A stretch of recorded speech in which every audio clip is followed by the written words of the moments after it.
नमस्कार साथियों, आप सभी का यश विद्यापीठ टेक्निकल क्लासेज के यूट्यूब चैनल पर हार्दिक स्वागत है। तो साथियों, बिहार तकनीकी सेवा आयोग के द्वारा नियमित नियुक्ति हेतु फुल नोटिफिकेशन निकाल दिया गया है। तो इसी नोटिफिकेशन के बारे में हम इस वीडियो में चर्चा करने वाले हैं।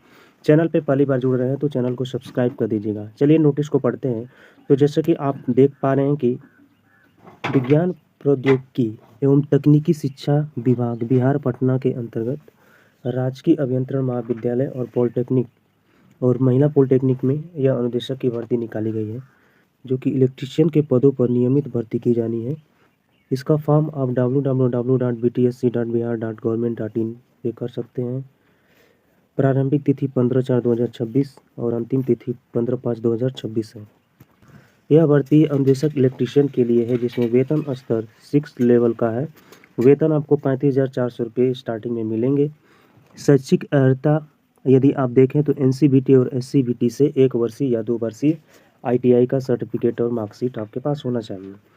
साथ ही यहाँ पे सीट का जो ब्यौरा दिया गया है, तो अनारक्षित वर्ग के लिए 99 पद हैं। आर्थिक रूप से पिछड़े जो कमज़ोर हैं उनके लिए 25 सीट है। अनुसूचित जाति के लिए यहाँ पे 40 सीट है। अनुसूचित जनजाति के लिए 3 सीट है। अत्यंत पिछड़ा वर्ग के लिए 45 सीट है। पिछड़ा वर्ग के लिए 30 सीट है और पिछड़े वर्गों की महिलाओं के लिए यहाँ पे 7 सीट है। यदि महिलाओं के आरक्षण की बात करें तो टोटल जनरल में 35 सीट है। आर्थिक रूप से पिछड़े जो हैं उनके लिए 9 सीट है। अनुसूचित जाति के लिए 14 सीट है। अनुसूचित जनजाति के लिए यहाँ पे 1 सीट है। अत्यंत पिछड़ा वर्ग के लिए यहाँ पे 16 सीट है। पिछड़ा वर्ग के लिए 11 सीट है। ठीक है। अब आपके पास इलेक्ट्रीशियन और वायरमैन ट्रेड से आईटीआई का सर्टिफिकेट आपके पास होना चाहिए, तभी इस फॉर्म को आप अप्लाई कर सकते हैं। बात करें आयु की, तो यहाँ पे आयु का जिक्र किया गया है। न्यूनतम जो आपकी आयु 18 वर्ष होना चाहिए और अधिकतम एज 37 वर्ष होना चाहिए अनारक्षित वर्ग के लिए। महिलाओं के लिए 40 वर्ष है। वहीं पिछड़ा और अत्यंत पिछड़ा के पुरुष महिला के लिए 40 वर्ष है। अनुसूचित जाति अनुसूचित जनजाति के लिए 42 वर्ष यहाँ पे आयु सीमा दी गई है। यदि आप ऑनलाइन आवेदन में इंकित कॉलम में आरक्षण का दावा नहीं करते हैं तो आरक्षण का लाभ नहीं मिलेगा। तो इसके लिए आपको जाति प्रमाण पत्र लगाना होगा, तभी आपको आरक्षण का लाभ मिलेगा। साथ ही आरक्षण का लाभ तभी मिलेगा जब आप बिहार के निवासी होंगे। यदि बिहार के निवासी हैं तभी आप आरक्षण का लाभ पा सकते हैं। अदर स्टेट के निवासी हैं तो आपको आरक्षण का लाभ नहीं मिलेगा। आपका जो काउंट होगा वो जनरल में होगा। ठीक है। आरक्षण का लाभ लेने के लिए आपको जाति प्रमाण पत्र आपके पास होना चाहिए, मूल निवास प्रमाण पत्र होना चाहिए। ठीक है। आवेदन शुल्क यहाँ पे 100 रुपये दिया गया है। यदि फॉर्म भरते हैं तो आवेदन के रूप में आपको 100 रुपये जमा करना पड़ेगा। फ़ोटो पहचान पत्र की बात करें तो उम्मीदवारों को ऑनलाइन आवेदन भरते समय फ़ोटोयुक्त पहचान पत्र के लिए प्राथमिकता के आधार पर आधार कार्ड संख्या अंकित अनिवार्य है। आधार कार्ड यदि आपके पास उपलब्ध नहीं है तो आप PAN card, driving licence, passport, मतदाता पहचान पत्र संख्या अंकित कर सकते हैं। उम्मीदवार द्वारा ऑनलाइन आवेदन में प्रविष्ट किए गए फ़ोटो पहचान पत्र को परीक्षा काउंसलिंग के समान प्रस्तुत करना सुनिश्चित होगा। ठीक है। चयन प्रक्रिया की यदि हम बात करें तो इसमें लिखित परीक्षा होने वाला है, जिसके लिए 75% अंक प्राप्त होगा। यदि आपका पेपर 100 नंबर का है तो इसमें से जितना पाएंगे उसका 75% ही काउंट होगा। साथ ही जो कि अनुदेशक संविदा वाले हैं तो उनको 25 अंक अधिकतम मिलेगा। 1 साल के लिए 5 अंक मिलेगा, अधिकतम 5 साल के लिए 25 अंक आपको मिलने वाला है। ठीक है। तो जो संविदा के कर्मचारी हैं उनके लिए काफ़ी अच्छी खुशखबरी है। सीवीटी एग्ज़ाम यहाँ पे 100 अंक का होने वाला है, जिसमें बहुविकल्पी प्रश्न पूछे जाएंगे। ठीक है।